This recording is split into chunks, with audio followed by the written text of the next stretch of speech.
హృదయమే ఆ యొక్క పరమేశ్వరుడు ఇద్దరు కలిస్తేనే ఆ యొక్క విశేషమైనటువంటి మాసం అన్నమాట. ఎందుకంటే కార్తీక మాసంలో ఆ సత్యనారాయణ స్వామి వారిని కొలిస్తే ఆ శివుడు కూడా అంతే ఆనందింపబడతారట. అందుకని ఈ యొక్క కార్తీక మాసంలో విశేషమైనటువంటి మాసంలో ఈ యొక్క సత్యనారాయణ దేవుడి యొక్క వ్రతం చేసుకోవడం అనేది చాలా విశేషమైనటువంటిది, చాలా పుణ్యమైనటువంటిది, చాలా అత్యంత త్వరగా ఫలితం ఇచ్చేటువంటిది ఈ యొక్క సత్యనారాయణ వ్రతం. కాబట్టి ఆ వ్రతం చేసుకుంటున్నాం. సాక్షాత్ విష్ణుమూర్తి నోటి ద్వారా వచ్చేటువంటి మాసాల్లో కార్తీక మాసం ఒకటి విశేషమైనటువంటి మాసం. అలాగే ఆయన నోటి ద్వారా వచ్చినటువంటి తిథుల్లో పౌర్ణమి, ఏకాదశి 2 తిథులే వచ్చాయి.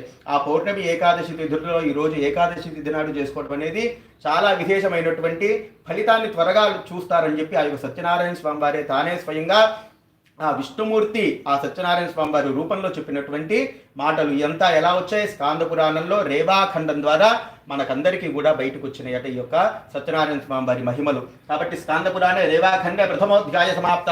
కళ్ళగద్దుకు నక్షత్రాలు అక్కడ వేసేసేయండి. శ్రీమద్ రమారమణ గోవిందో హారి. కొబ్బరికాయ కొట్టింది గిన్నుందా అండి?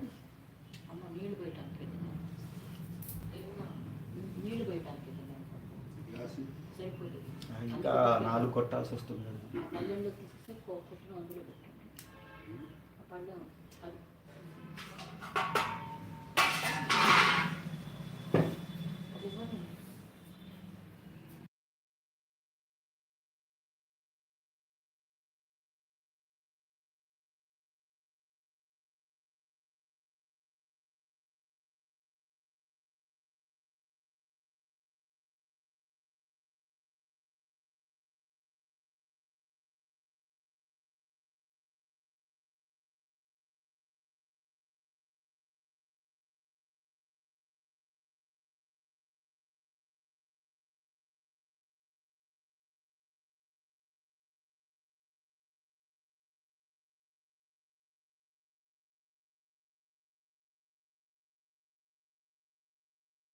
పెట్టండి. మధ్య మధ్యే పానీయం సమర్పయామి, అమృతా విధానం సూత్రాభోజనం సమర్పయామి, హస్తో ప్రక్షాళయామి, పాదో ప్రక్షాళయామి చూపించి ప్లేట్లో పెట్టేది. శుద్ధ ఆచమనీయం సమర్పయామి. పూగే ఫలేస్య కర్పూరైర్ నాగవల్లిదలైర్యుతం ముక్తాచూర్ణ సమాయుక్తం తాంబూలం ప్రతిగృహ్యతాం. తాంబూలం సమర్పయామి. కలశం దగ్గర పెట్టేసేయండి.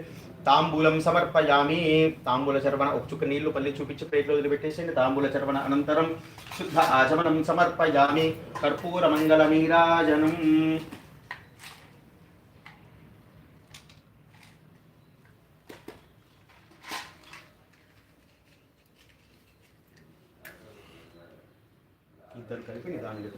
మంగళం భగవాన్ విష్ణోర్మంగళం మధుసూదన మంగళం పుండరీకాక్ష మంగళం గరుడధ్వజ నీలాచలనివాసాయ నిత్యాయ పరమాత్మనే సుభద్ర ప్రాణనాథాయ జగన్నాథాయ మంగళం. స్వామివారికి అతని సాంగ సపరివార రమాధీత వీరవేంకట సత్యనారాయణ స్వామినే నమః. కర్పూర మంగళ నీరాజనం దర్శయామి. శుద్ధ ఆచమనం సమర్పయామి. నమస్కరోమి. కలకత్తుకుని ఏడుకొండలవాడ వెంకటరమణ గోవింద గోవింద. ఆపద ముక్కులవాడ అనాథరక్షక గోవింద గోవింద. శ్రీభద్రమారమణ గోవిందో హరి.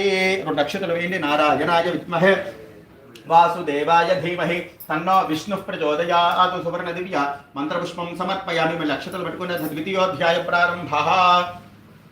పూర్వము ఈ వ్రతాన్ని ఆచరించిన వారి కథ చెప్తున్నాను, శ్రద్ధగా వినండి అని ఈ విధంగా చెప్తున్నారట. పూర్వము కాశీ నగరమున ఒక బ్రాహ్మణుడు ఉండేవాడు.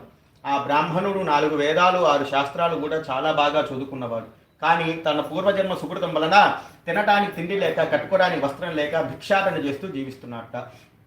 పూర్వజన్మ సుకృతం అంటే ఏంటంటే మనం చేసేటువంటి పాపాలు మనకి వెంటనే ఏమీ కనిపించవు.